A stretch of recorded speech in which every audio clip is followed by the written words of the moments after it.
고요한 순간에 이 이야기를 시작해보겠습니다. 달빛조차 없는 깜깜한 밤, 끝없이 펼쳐진 들판 한가운데에 여러분이 서 있다고 상상해보십시오. 차가운 바람이 피부를 스치고 인공적인 불빛은 전혀 없으며 순수한 어둠만이 가득합니다. 고개를 들면 깊은 검은 하늘 천장에 수많은 반짝이는 빛의 점들이 흘러져 있습니다. 그 작은 빛 하나하나가 끝없는 우주 속에서는 보잘것없어 보일 수 있지만 각각은 영원한 불꽃입니다. 지금 여러분의 눈동자에 닿는 빛은 수백 년, 수천 년, 심지어 수백만 년 전에 그 모항성에서 출발한 것일지도 모릅니다. 여러분은 먼 과거로부터 온 오래된 메시지, 시간을 초월한 포옹을 받고 있는 것입니다. 이 끝없는 광활함과 차가움 속에서 거대한 망원경으로 우주의 비밀을 탐구하는 천문학자들뿐만 아니라 이 세상에서 자신이 얼마나 작고 외로운 존재인지 느껴본 모든 사람에게 하나의 질문이 떠오릅니다. 바로 어딘가 먼 곳, 다른 별의 밤하늘 아래에도 여러분과 똑같은 사람이 서서 똑같이 하늘을 올려다보고 똑같은 질문을 품고 있지 않을까 하는 질문입니다. 이것은 공상과학 영화의 상상이거나 시인이 인간의 슬픔을 위로하기 위한 낭만적인 위로가 아닙니다. 이것은 현대 물리학에서 가장 진지하고 혁신적이며 동시에 가장 어려운 가설 가운데 하나로 통계적 확률과 우주의 수학적 구조 위에 세워진 이론입니다. 지구에서 일어난 모든 일, 원시 바다에서 생명을 품은 최초의 박테리아가 나타난 순간부터 어두운 가로등 아래에서 어색하게 나눈 첫 키스까지 무한한 우주 어딘가에서 완전히 똑같이 일어나고 있거나 일어났다는 생각은 우리의 유일성을 위협하는 두려움과 동시에 깊은 우주적 연결을 약속하는 매력을 지니고 있습니다. 이 이야기를 더 깊이 파고들어 보겠습니다. 먼저 우리의 현실을 이루는 가장 작은 구성 요소부터 시작해야 합니다. 그것들은 겉보기에는 무작위처럼 보이지만 흔들림 없는 수학적 법칙을 따르는 요소들입니다. 우리의 역사가 반복되는 이유를 이해하려면 물질과 공간의 본질적인 성질을 살펴보아야 합니다. 우주를 텅 빈 공허가 아니라 거대하고 무한하며 끊임없이 팽창하는 체스판이라고 상상해 보십시오. 그 판 위에 놓인 말들은 왕이나 여왕, 비숍, 나이트가 아니라 모든 것을 구성하는 기본 입자들, 양전하를 띤 양성자, 전하를 맺지 않은 중성자, 음전하를 띤 작은 전자들입니다. 우리가 아는 모든 것, 여러분이 앉아있는 탁자, 숨 쉬는 공기, 먼 별들까지도 이 기본 입자들의 놀라울 정도로 복잡한 조합으로 이루어져 있습니다. 문제는 배치 가능성의 수에 있습니다.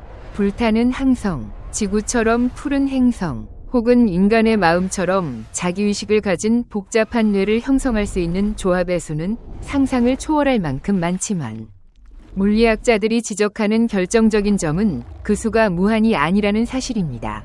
그것은 명확한 상한선을 가지며 기본적인 물리법칙에 의해 제약을 받습니다. 다중우주 연구의 선구자인 저명한 물리학자 막스 테그마크는 어떤 공간 부피 안에서 가능한 물질 배치의 한계에 대해 어지러울 정도의 계산을 제시했습니다. 그의 계산에 따르면 우리 관측 가능한 우주와 같은 부피의 공간에서 가능한 물질 배치의 수는 10의 10의 115제곱대라는 엄청난 숫자입니다. 이 숫자는 관측 가능한 우주 전체를 0으로 채워도 다 쓰지 못할 정도입니다. 그러나 아무리 거대하더라도 우리 우주, 혹은 이론이 허락하는 전체 공간이 공간적으로 무한하고 경계가 없다면 수학은 피할 수 없는 진실을 우리에게 알려줍니다. 패턴은 반드시 반복된다는 것입니다. 더 간단한 비유를 들어보겠습니다. 오래된 타작기를 가지고 완전히 무작위로 영원히 두드린다고 가정해봅시다. 무한한 시간과 무한한 공간이 있다면 언젠가는 우연히 응우엔주의 고전 문학 작품 키에오 이야기를 문장부호와 단어까지 완벽하게 정확하게 쳐낼 것입니다. 셰익스피어의 복잡한 희곡도, 최신 과학 논문도, 인류의 모든 역사를 기록한 종이도 다시 재현될 것입니다. 우주도 같은 원리로 움직이지만 물리적이고 원자적 스케일에서 그렇습니다. 양성자, 중성자, 전자라는 기본 입자가 키이고 무한한 시간과 무한한 공간이 가장 인내심 많은 타자기인 셈입니다. 이 차갑지만 설득력 있는 통계적 확률에 근거하여 과학자들은 여러분과 가장 가까운 복제본의 거리를 추정 계산했습니다. 그 복제란 얼굴이 비슷한 정도가 아니라 유전 구조가 완전히 동일하고 뇌의 주름 하나하나에 같은 기억이 새겨져 있으며 태아 시절부터 지금 이 글을 읽는 순간까지 완전히 동일한 존재입니다. 그 거리는 계산에 따라 10의 10의 28제곱미터로 알려져 있습니다. 비교하자면 이는 관측 가능한 우주의 크기를 훨씬 초월하는 거리입니다. 더 나아가 우리 관측 가능한 우주 전체, 사랑하는 지구, 빛나는 태양, 수천억 개의 별을 가진 은하수, 그리고 인류의 모든 역사까지 포함한 완전한 복제는 10의 10의 118제곱미터 거리에 존재할 가능성이 있다고 합니다. 이는 우리의 현실 인식에 어떤 의미일까요? 어딘가 인류의 가장 강력한 우주망원경의 시야를 넘어선 곳에 태양과 비슷한 항성을 돌고 있는 또 다른 지구가 있다는 뜻입니다. 그 세계에서는 역사가 완전히 다른 길을 걸었을 수도 있습니다. 예를 들어 6,600만 년 전 치크슬루브 운석 충돌로 멸종했어야 할 거대한 공룡이 살아남아 진화를 계속해 독자적인 지성을 얻고 강력한 파충류 문명을 건설한 세계가 있을 수 있습니다. 반면 우리 현대 인류는 그 우주의 시간축에서는 영원히 실현되지 않은 가능성으로 남아있는 것입니다. 또는 모든 역사적 세부사항, 피로 물든 전쟁도, 평화조약도, 세상을 바꾼 과학 발명도 여기와 똑같이 전개된 세계도 있을 것입니다. 유일한 차이는 오늘 아침 여러분이 고른 셔츠 색깔뿐일 수 있습니다. 그쪽에 여러분은 흰색 대신 파란색 셔츠를 골랐을 뿐입니다. 그러나 반복이라는 개념은 우리와 같은 기초 물리학을 가진 평평하고 무한한 우주에만 머무르지 않습니다. 현대 물리학 이론, 특히 우주론은 훨씬 더 거대하고 기묘한 개념인 다중우주로 향하는 문을 열어줍니다. 먼저 영원 인플레이션 이론부터 살펴보겠습니다. 현재 주요 우주론자들은 빅뱅 직후 우리 우주 전체가 극도로 작고 뜨거운 특이점에서 태어났다고 여겨지는 순간에 우주는 광속을 초월하는 무서운 속도로 팽창한 시기가 있었다고 봅니다. 이 팽창은 물체가 공간을 이동하는 것이 아니라 공간 자체가 식탁보를 3개 당기듯 늘어나는 것입니다. 오븐에서 빵이 부풀어 오르는 모습에 비유되곤 합니다. 중요한 것은 이 인플레이션 과정이 모든 곳에서 동시에 멈추는 것이 아니라는 점입니다. 일부 지역에서는 멈추고 영원히 팽창을 계속하는 인플레이션의 바닷속에 떠있는 별도의 거품 우주들을 만들어냅니다. 우리의 우주, 아름다운 나선 은하와 색색의 성운, 사랑하는 지구를 가진 이 우주는 무한히 이어지는 인플레이션의 바다에 떠있는 수많은 거품 중 하나에 불과합니다. 이 무한한 거품 우주들의 바다에서는 모든 실현 가능한 물리적 시나리오가 적어도 한 번은 일어납니다. 우리와 완전히 같은 기초 물리 상수를 가진 거품 우주도 존재합니다. 그곳에서는 광속이 궁극적인 속도 제한이고 중력이 같은 힘으로 우리를 땅에 묶으며 화학 원소들이 똑같이 결합합니다. 별과 행성의 진화 역사도 우리가 관측하고 배운 그대로입니다. 하지만 완전히 다른 거품 우주들도 있습니다. 중력이 너무 강해 별이 생기지 않는 세계, 너무 약해 행성이 대기를 유지하지 못하는 세계, 달이 없어 조석이 없어 생물 진화가 완전히 다른 지구, 혹은 로마 제국이 붕괴하지 않아 중세가 존재하지 않은 인류사를 걸어온 세계도 있을 수 있습니다. 물리상수의 변동만이 전부가 아닙니다. 모든 자연력을 통합하는 만물의 이론의 최강 후보인 끈이론은 공간의 훨씬 더 큰 구조적 다양성을 예측합니다. 이 이론은 우리가 아는 세계의 공간 차원과 하나의 시간 차원 외에 최소 10차원의 공간이 존재한다고 봅니다. 여분의 6에서 7차원은 극히 작은 크기로 강하게 말려 있어서 직접 관측할 수 없습니다. 이 차원들이 말리는 방식, 이를 칼라비아우 기하학이라 부르는데 이것이 우리가 관측하는 기초 물리 법칙을 결정합니다. 이 차원 말림 방식의 수는 대략 10의 500제곱 정도로 엄청나지만 영원 인플레이션이 시사하듯 다중우주의 수가 무한이라면 물리 구조와 그에 따른 지구형 행성의 반복은 필연적입니다. 우리가 사랑하는 고향을 이루는 물리 구조는 결코 유일무이한 것이 아닙니다. 가장 친밀하면서도 동시에 가장 당혹스럽고 인식을 뒤흔드는 개념은 양자역학의 다세계 해석입니다.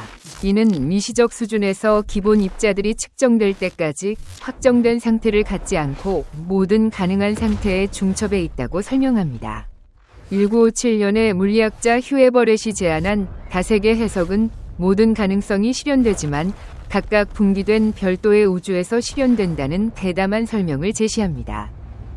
여러분이 선택의 기로에 설 때마다, 예를 들어 교차로에서 왼쪽인지 오른쪽인지 우주가 둘로 나뉩니다. 한쪽에서는 왼쪽으로 가서 길가 카페에서 운명의 상대를 만나고, 다른 쪽에서는 오른쪽으로 가서 그 만남을 놓쳐 인생이 완전히 다른 방향으로 흘러갑니다. 이를 우주사에 적용하면 중요한 사건들을 다시 생각할 수 있습니다. 6600만 년 전 지구를 향하던 치크슬루브 운석. 보통의 이해로는 그것이 공룡을 멸종시킨 단일 사건입니다. 하지만 다세계 해석에서는 몇 도의 궤도 차이로 대기를 스치며 대부분의 에너지를 잃고 우주 공간으로 날아가 버리는 분기도 존재합니다. 그 분기에서는 거대 파충류가 멸종하지 않고 지성을 얻어 돌로 된 도시와 상상할 수 없는 발명을 가진 문명을 건설할지도 모릅니다. 반면 우리 인류는 진화 과정에서 뒤처져 영원히 실현되지 않은 생물학적 가능성으로 남습니다.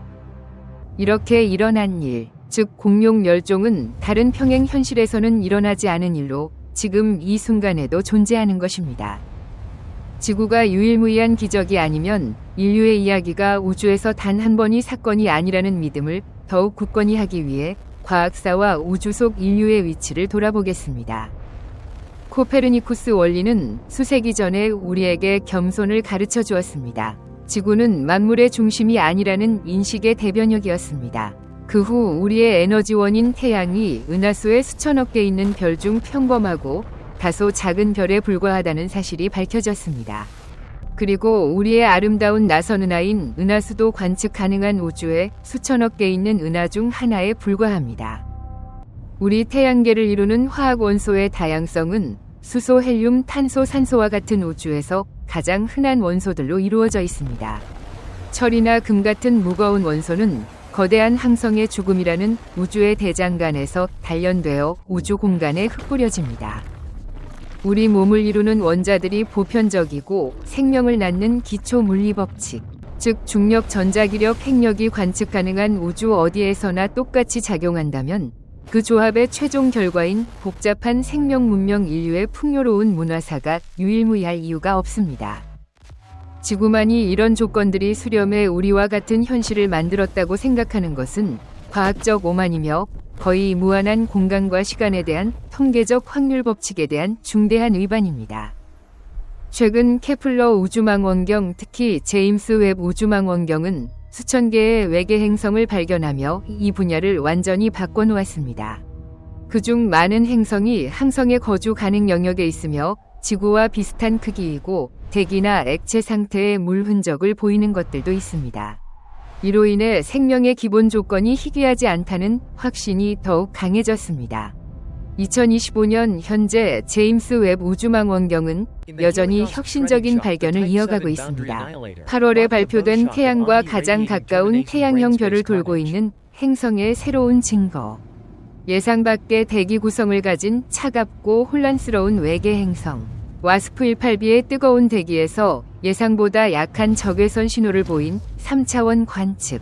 먼 곳의 K218b에서 탐지된 잠재적 생물 서명 등이 그것입니다. 이 발견들은 어린 우주에서 초거대 질량 블랙홀의 급속한 성장과 함께 우주 환경의 역동적이고 다양한 성질을 드러내며 생명을 품을 수 있는 조건의 반복을 더욱 강하게 뒷받침하고 있습니다. 하지만 이 반복의 이야기는 곧 오랫동안 사상가들을 괴롭혀온 유명한 역설, 페르미 역설을 불러일으킵니다. 만약 복잡한 생명이나 스스로 유지 가능한 기술 문명이 무한한 우주에서 거의 확실하게 반복된다면 왜 하늘은 조용한가? 왜 전파 신호도 인공 거대 구조물도 명확한 지구의 지성의 증거가 없는가? 이 불쾌한 침묵에 대한 답은 비극적이면서도 깊은 경고를 담고 있는 위대한 여과기라는 개념에 있을지도 모릅니다.